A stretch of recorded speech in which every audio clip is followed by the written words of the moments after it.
Você já sentiu que está falando, mas ninguém realmente está ouvindo? Tipo, você conta algo importante, mas os olhos das pessoas já estão vagando para o celular, para a janela, para qualquer lugar que não seja você, e aí vem aquela sensação de ser invisível. Isso acontece todos os dias. Você tenta iniciar uma conversa no trabalho, faz aquela pergunta amigável, compartilha uma ideia na reunião, e as pessoas simplesmente não se importam. Elas ouvem, mas não escutam. Acenam com educação, mas você sente no ar, elas já estão mentalmente em outro lugar. Enquanto isso, tem sempre alguém que entra, solta duas frases e, de repente, todos param para prestar atenção. Todos se inclinam, todos querem ouvir mais. Por que com essa pessoa é diferente? Você acha que é porque ela fala mais alto, mais rápido, conta piadas melhores, tem mais conhecimento? Não. A verdade dói, mas precisa ser dita. O problema não é o que você fala, é como você se posiciona antes mesmo de abrir a boca. Sabe o que milhões de pessoas estão buscando agora no YouTube e não encontram? A resposta real para essa pergunta que nunca sai da cabeça. Por que as pessoas não me levam a sério? E hoje você vai descobrir. Nos próximos minutos, vou te mostrar 6 mudanças simples na sua comunicação. Não são truques de manipulação. Não são técnicas fake de PNL. São princípios da filosofia estoica que transformaram a forma como imperadores, líderes e pensadores eram ouvidos há mais de 2000 anos e que funcionam ainda mais hoje, em um mundo onde todo mundo está desesperado para ser notado. Esses 6 princípios vão mudar não só como os outros te veem, vão mudar como você se vê. E isso é o que cria presença real. Bora começar? Primeiro princípio. Em vez de "conte-me mais sobre isso", use "eu quero entender". Parece pequeno, mas é gigante. Quando alguém diz "comecei a aprender violão", a maioria das pessoas já pensa na própria história com violão e interrompe "eu também toquei, deixa eu te contar". E pronto. A porta que a pessoa abriu, você bateu na cara dela. Sem perceber, transformou a conversa em uma disputa. Quem tem a história mais interessante? Mas quando você diz "eu quero entender", 3 coisas acontecem. Primeiro, você se torna raro, porque ninguém mais faz isso. Segundo, a pessoa relaxa. Ela percebe que não precisa competir com você pela atenção. Terceiro, e mais importante, você sai da conversa sendo lembrado como alguém interessante. Sabe por quê? Porque as pessoas associam como elas se sentem com quem as fez sentir assim. Se alguém se sentiu ouvida, valorizada, vista por você, ela vai pensar: eu gosto de conversar com essa pessoa. Epicteto, filósofo estoico que viveu como escravo antes de se tornar um dos pensadores mais influentes de Roma, dizia: temos 2 ouvidos e uma boca para ouvir o dobro do que falamos. Mas não é só ouvir, é querer entender. E isso as pessoas sentem. Deixa eu te dar um exemplo concreto. Imagine que você está em um café com um amigo que acabou de voltar de uma viagem. A conversa típica seria: e aí, como foi a viagem? Ah, foi ótima. Legal. Eu fui para lá ano passado também. E pronto. A conversa morreu antes de começar. Agora veja a diferença quando você aplica "eu quero entender". Como foi a viagem? Ah, foi ótima. E aqui, em vez de contar sua história, você diz: eu quero entender o que tornou essa viagem especial para você. O que mais te marcou? Percebe a mudança de energia? Você não está competindo, está criando espaço. E nesse espaço, a pessoa se sente segura para ir mais fundo. Ela não precisa resumir a experiência dela em "foi ótima", porque percebe que você genuinamente quer saber mais. E aqui está o segredo que ninguém conta. Quando você faz isso consistentemente, você treina as pessoas ao seu redor a também te ouvirem melhor. Porque elas começam a perceber que, com você, conversas não são performances, são trocas reais. E todo mundo está cansado de performar. Mas atenção, isso só funciona se for genuíno. Se você usar "eu quero entender" como uma técnica manipulativa, as pessoas vão sentir. A autenticidade não se finge, ela se cultiva. Quando você realmente desenvolve curiosidade pelas histórias dos outros, quando você para de ver cada conversa como uma chance de provar seu valor, você se torna alguém magnético. Não porque você é interessante, mas porque você está interessado. E essa é uma das distinções mais importantes que você vai aprender hoje. Segundo princípio, pare de fingir que sabe de tudo. Diga, eu não sei, ainda. Olha, eu sei que dói admitir ignorância. A gente cresce achando que precisa ter resposta para tudo, que admitir que não sabe é fraqueza, mas acontece o contrário. Toda vez que você disfarça, que tenta soar inteligente sobre algo que não domina, as pessoas percebem, talvez não conscientemente, mas percebem. A linguagem corporal entrega, os olhos procurando aprovação entregam, as frases vagas entregam, e a confiança morre ali. Agora imagine alguém que, quando não sabe, simplesmente diz, não sei, mas quero aprender, sem desculpas, sem explicações elaboradas, só honestidade. Sabe o que acontece? As pessoas respiram aliviadas. Porque se essa pessoa é sincera sobre o que não sabe, ela provavelmente é sincera sobre o que sabe. Sócrates revolucionou a filosofia com uma frase: sei que nada sei. Não era humildade falsa, era poder. O poder de não precisar manter uma fachada.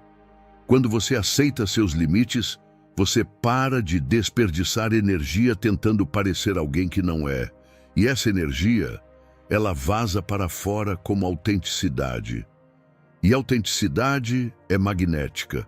Em um mundo de filtros, de gente fingindo saber tudo, de especialistas autodeclarados em todos os assuntos. Ser honesto sobre não saber é revolucionário. Você pergunta, mas e se as pessoas me acharem burro? Resposta, só pessoas inseguras julgam quem admite não saber. E essas pessoas, você não precisa impressionar. Vou te contar algo que mudou completamente minha relação com o conhecimento. Eu costumava achar que precisava ter opinião sobre tudo. Política, economia, tecnologia, relacionamentos, saúde. Se alguém perguntasse minha opinião, eu sempre tinha algo a dizer, mesmo quando não tinha ideia do que estava falando. E sabe o resultado? As pessoas paravam de me fazer perguntas importantes, porque eu me tornei previsível. Mais um cara com opinião sobre tudo e profundidade em nada. Até que um dia, em uma reunião de trabalho, alguém me perguntou sobre um tema técnico que eu conhecia superficialmente. E pela primeira vez, em vez de improvisar uma resposta genérica, eu disse: eu não sei o suficiente sobre isso para ter uma opinião sólida, mas vou pesquisar e volto com uma resposta melhor. O silêncio na sala foi constrangedor. Por uns 3 segundos. Depois, o diretor da empresa olhou para mim e disse: finalmente alguém honesto nessa sala. E continuou: metade das decisões ruins que tomamos vem de pessoas que têm medo de admitir que não sabem. Aquilo me libertou, porque eu percebi que a pressão de saber tudo era autoimposta. Ninguém esperava que eu fosse uma enciclopédia ambulante. Eu é que tinha construído essa prisão. Agora, toda vez que eu digo eu não sei ainda, eu adiciono essa palavra ainda, porque ela transforma a ignorância em curiosidade. Eu não sei soa como limite. Eu não sei ainda soa como potencial. É a diferença entre estar parado e estar em movimento. E as pessoas respeitam o movimento. Respeitam alguém que está disposto a aprender, mais do que respeitam alguém que finge saber. Terceiro princípio: quando alguém desabafa, não tente consertar. Diga apenas: parece pesado para você. Isso vai contra todos os seus instintos. Quando um amigo, um colega, alguém da família chega com um problema, você quer ajudar. Você já tentou fazer assim? Quando aconteceu comigo, eu resolvi fazendo. E parece empatia, né? Mas soa como julgamento. A pessoa ouve: ué, é tão simples, por que você não resolveu ainda? E se fecha, mas quando você diz: parece pesado para você, algo mágico acontece. Você valida a dor sem tentar eliminá-la. Você reconhece o peso sem tentar carregar. E isso cria um espaço raro no mundo moderno. Um espaço onde a pessoa pode ser frágil sem medo. Marco Aurélio, imperador de Roma e autor de Meditações, um dos livros mais influentes sobre estoicismo, escreveu: seja tolerante com os outros e rigoroso consigo mesmo. A maioria faz o inverso, julga os outros com rapidez e se perdoa com facilidade. Mas quando você consegue apenas estar presente com a dor de alguém, sem corrigi-la, sem minimizá-la, sem transformá-la em uma história sobre você, você se torna um porto seguro. E quem encontra um porto seguro não esquece. As pessoas voltam, não porque você tem as respostas, mas porque com você elas não precisam fingir que estão bem. Expansão. 3. Aprofundamento do princípio. 3. Deixa eu ser brutalmente honesto aqui. A maioria de nós não sabe estar presente com o sofrimento alheio, não por mal, mas porque ninguém nos ensinou. Quando alguém chora na nossa frente, nosso primeiro impulso é: não chora, vai ficar tudo bem. Quando alguém compartilha uma angústia, a gente já solta: olha, isso é normal, todo mundo passa por isso. E achamos que estamos ajudando. Mas o que a pessoa ouve é: seu problema não é tão grande assim, supera, e aí ela se fecha. Eu aprendi isso da pior forma possível. Uma amiga próxima estava passando por uma separação difícil. E toda vez que ela tentava conversar comigo, eu vinha com conselhos. Você precisa sair mais, foca no trabalho. Existem outros peixes no mar. Até que um dia ela me disse algo que me destruiu. Eu não preciso que você resolva a minha vida. Eu só preciso que você esteja aqui. Aquilo me quebrou, porque eu achava que estava sendo um bom amigo. Mas, na verdade, eu estava sendo um consultor não solicitado. Eu estava mais preocupado em parecer útil do que em realmente estar presente. Quando você diz: parece pesado para você, você está fazendo 3 coisas poderosas. Primeiro, você está validando que o problema é real. Não está minimizando, não está comparando. Está reconhecendo que, para aquela pessoa, naquele momento, aquilo é pesado. Segundo, você está criando permissão para que ela sinta o que está sentindo, sem pressa para superar. Sem culpa por ainda não ter resolvido. Apenas permissão para estar onde está.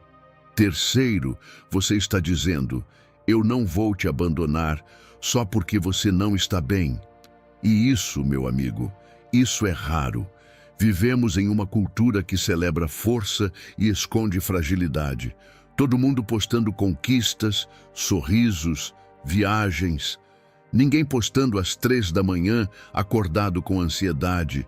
Ninguém postando a sensação de inadequação. Então, quando alguém encontra uma pessoa com quem pode ser vulnerável sem medo de julgamento, essa pessoa se torna insubstituível. Quarto princípio: aprenda a não ter medo do silêncio. Esse aqui é o mais difícil para a maioria, porque o silêncio expõe. Basta uma pausa na conversa e vem o pânico. Você preenche com qualquer coisa. Piada sem graça, comentário aleatório sobre o clima, história que ninguém pediu, porque o silêncio parece fracasso. Parece que você não é interessante o suficiente. Mas observe alguém confortável com o silêncio. Quando essa pessoa fala, todos escutam, porque cada palavra vem precedida de calma. O silêncio antes da fala cria expectativa. O silêncio depois da fala deixa a mensagem ressoar. Sêneca, filósofo estoico e conselheiro do imperador Nero, escreveu: "O silêncio é uma lição aprendida com muitos sofrimentos da vida. Quem domina o silêncio não teme o vazio, habita nele." E você sabe o que mais o silêncio faz? Ele revela as pessoas. Quando você para de preencher todos os espaços, os outros mostram quem realmente são. As máscaras caem, as verdades aparecem. E você se torna alguém com quem as pessoas podem ser autênticas, porque você não força nada, você apenas está ali, tranquilo, sólido, presente. E isso, meu amigo, isso é presença de verdade. Não é falar mais, é saber quando calar. O silêncio é a habilidade mais subestimada da comunicação moderna. Vivemos em uma era de ruído constante. Notificações, mensagens, podcasts, música de fundo, conversas simultâneas, todo mundo falando, ninguém realmente dizendo nada. E no meio desse caos, alguém que sabe usar o silêncio se destaca como um farol. Deixa eu te explicar a anatomia do silêncio poderoso. Existe o silêncio nervoso, aquele que você preenche porque tem medo do vazio. Existe o silêncio passivo-agressivo, aquele que você usa para punir alguém. E existe o silêncio consciente, aquele que você habita com intenção. É esse último que transforma conversas. Quando você faz uma pergunta importante e, em vez de já pensar na próxima coisa que vai dizer, você simplesmente espera. Você dá à pessoa espaço para pensar, para sentir, para formular uma resposta verdadeira, não automática. Eu comecei a praticar isso em conversas difíceis. Quando alguém me diz algo pesado, em vez de já responder, eu respiro. Conto até 3 mentalmente. Deixo o que foi dito assentar. E só então respondo. No começo, parecia estranho. As pessoas olhavam esperando que eu dissesse algo imediatamente. Mas com o tempo, percebi que elas começaram a fazer o mesmo. As conversas ficaram mais profundas, menos reativas, mais intencionais. Porque quando você não tem pressa para preencher o silêncio, você comunica algo poderoso. Eu não preciso provar nada. Eu estou confortável comigo mesmo. E conforto consigo mesmo é a base de toda presença autêntica. Pensa nas pessoas mais carismáticas que você conhece. Elas não falam o tempo todo. Elas sabem pausar, sabem deixar uma ideia respirar, sabem que menos é mais. Os estoicos chamavam isso de economia das palavras. Não desperdiçar sílabas, não encher linguiça. Falar apenas quando suas palavras agregam algo que o silêncio não poderia comunicar melhor. 5º princípio. Substitua obrigado por eu vejo você. Não literalmente, claro, mas entenda a diferença. Obrigado reconhece o que alguém fez. Levou o relatório, ajudou no projeto, trouxe café. Mas eu vejo você reconhece quem alguém é. Quando você diz para alguém, eu percebo como você sempre pensa nos detalhes que ninguém mais vê. Ou, eu admiro como você mantém a calma quando tudo está caótico. Você não está agradecendo um favor. Você está enxergando um caráter. E isso toca fundo. Porque o mundo valoriza a produção. O que você fez hoje, quantas metas bateu, quanto gerou de resultado. Mas raramente alguém para e diz, eu vejo quem você é, e isso importa. Marco Aurélio praticava isso. Ele refletia sobre as pessoas ao redor e sentia gratidão pelas virtudes delas, não pelo que faziam por ele, mas por quem eram. Quando você aprecia alguém dessa forma, cria lealdade, não porque a pessoa precisa de você, mas porque ela se sente vista. E ser visto é uma das necessidades humanas mais profundas. Use isso com sabedoria. Não distribua reconhecimento vazio. Mas quando você genuinamente admirar algo em alguém, fale. Não no WhatsApp, não em emoji. Olho no olho. Eu vejo você. Vou te contar uma história que ilustra perfeitamente o poder de ver as pessoas. Há alguns anos, eu trabalhava com uma colega que era extremamente competente, mas sempre ficava nos bastidores. Ela resolvia problemas que ninguém mais conseguia. Antecipava crises antes que elas acontecessem. Mantinha a equipe funcionando quando tudo parecia desmoronar, mas nunca recebia reconhecimento, porque o trabalho dela era invisível. Ela não fazia apresentações impactantes, não chamava atenção nas reuniões, simplesmente garantia que tudo funcionasse. Um dia, depois de uma semana particularmente caótica, onde ela literalmente salvou o projeto, eu a chamei para um café e disse: "Eu preciso te dizer algo. Eu vejo o que você faz. Não só o trabalho técnico, mas a forma como você mantém a calma quando todo mundo está perdendo a cabeça. A forma como você pensa 3 passos à frente. A forma como você protege a equipe do caos sem fazer alarde disso. Você é a espinha dorsal desse projeto. E eu queria que você soubesse que isso não passa despercebido." Ela ficou em silêncio por uns segundos. E então, os olhos dela encheram de lágrimas. Ela disse: "Você não tem ideia de quanto eu precisava ouvir isso. Tem dias que eu me pergunto se alguém percebe, se o que eu faço importa." Aquela conversa mudou completamente nossa relação profissional. Mas mais importante, mudou a forma como ela se via. Porque quando alguém realmente te vê, não apenas o que você faz, mas quem você é, isso valida algo profundo dentro de você.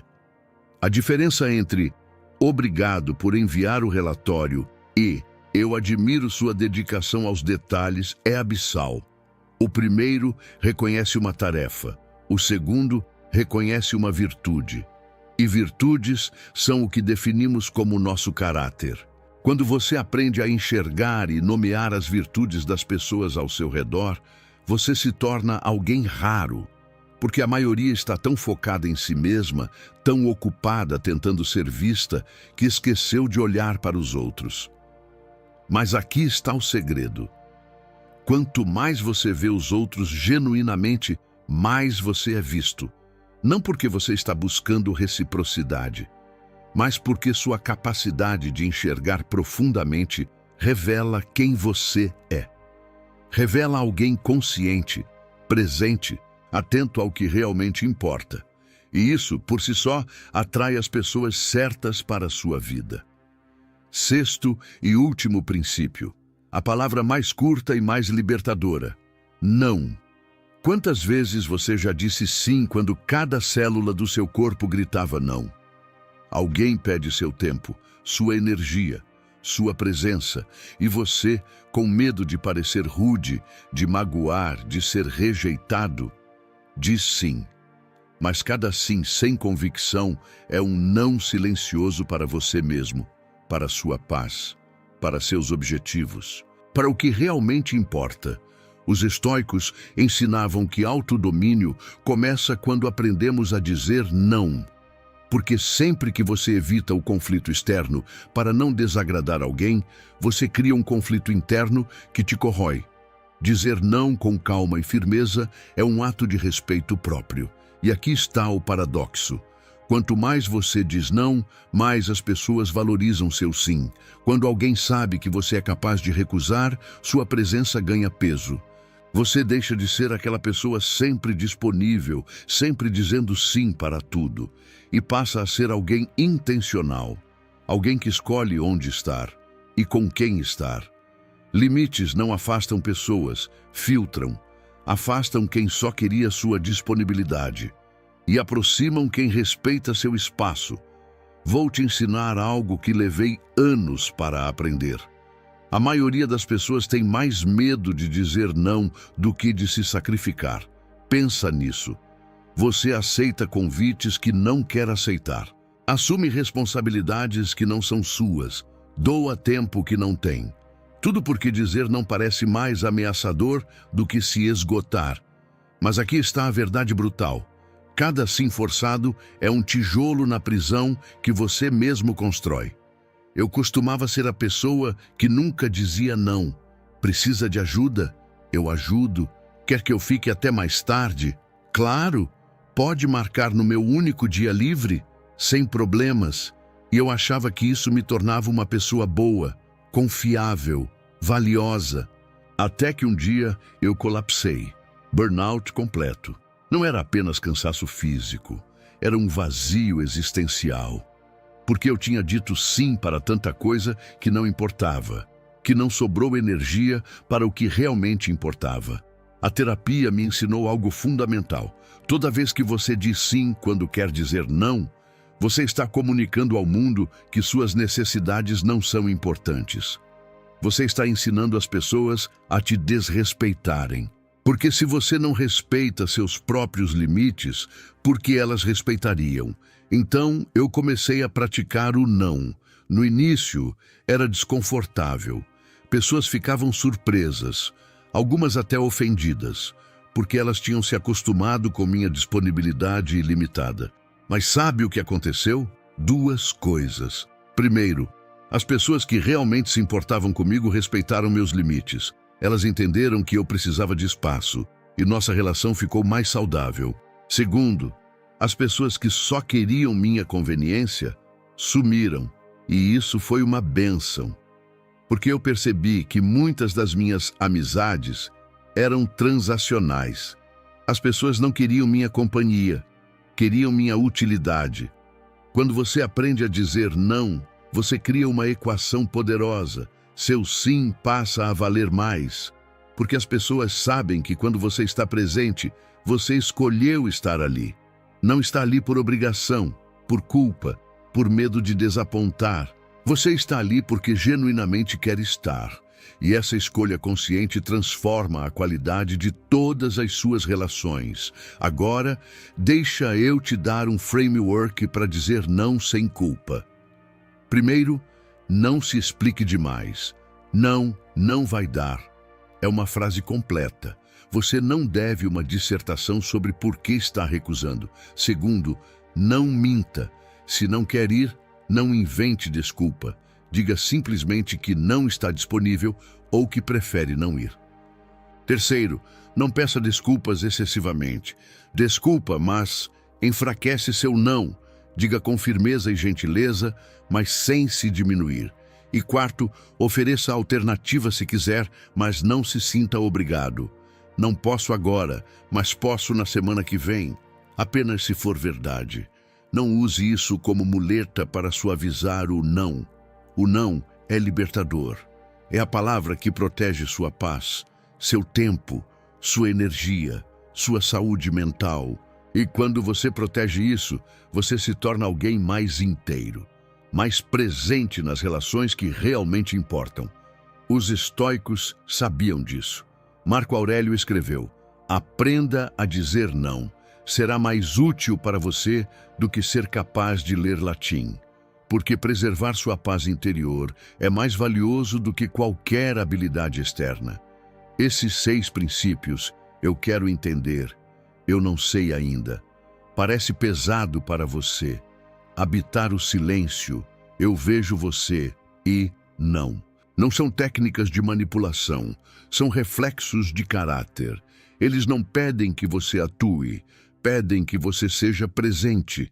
A atração real não vem de tentar ser interessante, vem de estar completamente presente. Os estoicos entendiam. A grandeza está em remover o desnecessário. O momento em que você para de performar é o momento em que as pessoas começam a prestar atenção, não no que você diz, em quem você é quando diz. E antes de você ir, eu quero que você reflita sobre algo. Quantas vezes hoje você esteve realmente presente em uma conversa? Não apenas fisicamente ali, mas mentalmente engajado, sem pensar na próxima coisa que ia dizer, sem checar o celular, sem estar meio aqui, meio em outro lugar. A verdadeira presença é o maior presente que você pode dar a alguém. E, ironicamente, é também o maior presente que você pode dar a si mesmo. Porque quando você está totalmente presente, você vive de verdade, não está preso no passado. Não está ansioso pelo futuro. Você está aqui. E aqui é o único lugar onde a vida realmente acontece. Os estoicos passaram séculos estudando isso e chegaram sempre na mesma conclusão. A felicidade não está em ter mais, está em estar mais presente com o que você já tem.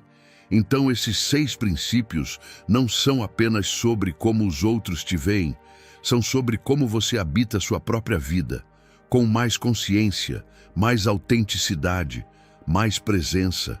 Agora, me conta nos comentários, qual desses 6 princípios você vai colocar em prática nas próximas 24 horas? Escreve aqui embaixo. Eu quero ver qual deles ressoou mais com você. E se você quer continuar desenvolvendo essa presença todos os dias, se inscreve no canal e ativa o sininho. Aqui, você vai cultivar o hábito mais poderoso que existe: cuidar da sua paz interior e crescer em maturidade a cada conversa. Porque no final, não se trata de ser perfeito. Se trata de ser presente. Existe um tipo de cansaço que não passa com descanso. Você dorme e ainda acorda pesado. Cumpre tarefas e ainda sente que está atrasado na vida. Esse cansaço nasce quando você vive sem regras internas, quando reage a tudo, quando negocia seus valores todos os dias, sem perceber. O estoicismo nunca prometeu conforto. Ele prometeu estabilidade. E estabilidade não vem de motivação, vem de princípios aplicados no cotidiano. Não regras morais para impressionar, mas regras simples para não se perder. Se você sente que o mundo está barulhento demais, que as pessoas pedem demais e que sua mente anda dispersa demais, talvez o que falte não seja força, seja direção. Antes de continuar, deixa o like, se inscreve no canal e comenta a frase de hoje. Eu escolho viver com princípios. Regra 1. Não reaja imediatamente. A primeira regra estoica para o dia a dia é simples, mas difícil: não responder tudo na hora. Grande parte dos problemas nasce da pressa emocional. Responder no calor. Decidir sob tensão. Falar antes de pensar. O estoico cria um espaço entre o estímulo e a resposta, e nesse espaço mora o poder. Na prática, recebeu uma crítica? Espere. Ouviu algo que te irritou? Respire. Foi pressionado a decidir? Ganhe tempo. Quem controla o tempo da resposta controla a situação. Regra 2. Seu humor não decide sua conduta. Sentir não é o problema. O problema é obedecer ao sentimento. O estoico acorda cansado e ainda assim age com dignidade. Ele não espera estar bem para fazer o que é certo. No dia a dia isso significa cumprir compromissos mesmo sem vontade, tratar bem mesmo estando irritado, manter postura mesmo em dias ruins. Disciplina não é dureza, é coerência. Se essa regra já te fez refletir, comenta aqui. Eu ajo com consciência, não por impulso. Regra 3. Não discuta para vencer, discuta para entender. O estoico não entra em debates para provar superioridade. Ele entra, quando entra, para buscar clareza. Muitas discussões do dia a dia não valem o custo emocional. Elas drenam energia, não constroem nada. Pergunta prática. Isso vai melhorar algo ou só inflar egos? Saber sair de uma discussão é maturidade. Silêncio estratégico também é força. Regra 4. Faça bem o que está na sua frente. O estoicismo não vive no futuro distante, ele vive no agora funcional. No dia a dia isso significa trabalhar com atenção. Resolver uma coisa por vez, não romantizar o caos. A vida muda quando você para de pensar grande demais e começa a agir com excelência no pequeno. Se esse conteúdo está te ajudando, se inscreve no canal agora. Aqui o foco é filosofia aplicada à vida real. Regra 5. Nem tudo merece sua opinião. Vivemos na era da opinião compulsória. Todo mundo comenta tudo. O estoico escolhe quando falar, porque sabe que palavras também são investimento de energia. No cotidiano, nem toda provocação merece resposta, nem toda pergunta merece sinceridade total, nem toda conversa merece continuidade. Guardar silêncio muitas vezes preserva sua paz. Regra 6. Organize seu dia, antes que ele te use. Quem não define prioridades vira refém das urgências alheias. O estoico começa o dia com intenção clara. O que é essencial hoje? O que pode esperar? O que não deveria nem existir? Planejar não é rigidez, é proteção mental. Regra 7. Não confunda controle com responsabilidade. Você é responsável pelo que faz, não pelo que os outros sentem, pensam ou escolhem. No dia a dia, isso alivia um peso enorme. Você faz o seu melhor. Aceita o resultado. Segue em frente. Paz nasce quando você para de tentar controlar o incontrolável. Se você ficou até aqui, escreve nos comentários: eu vivo com regras internas. E compartilhe esse vídeo com alguém que precisa de mais firmeza no dia a dia. Viver com princípios é viver leve. O estoicismo não te afasta da vida,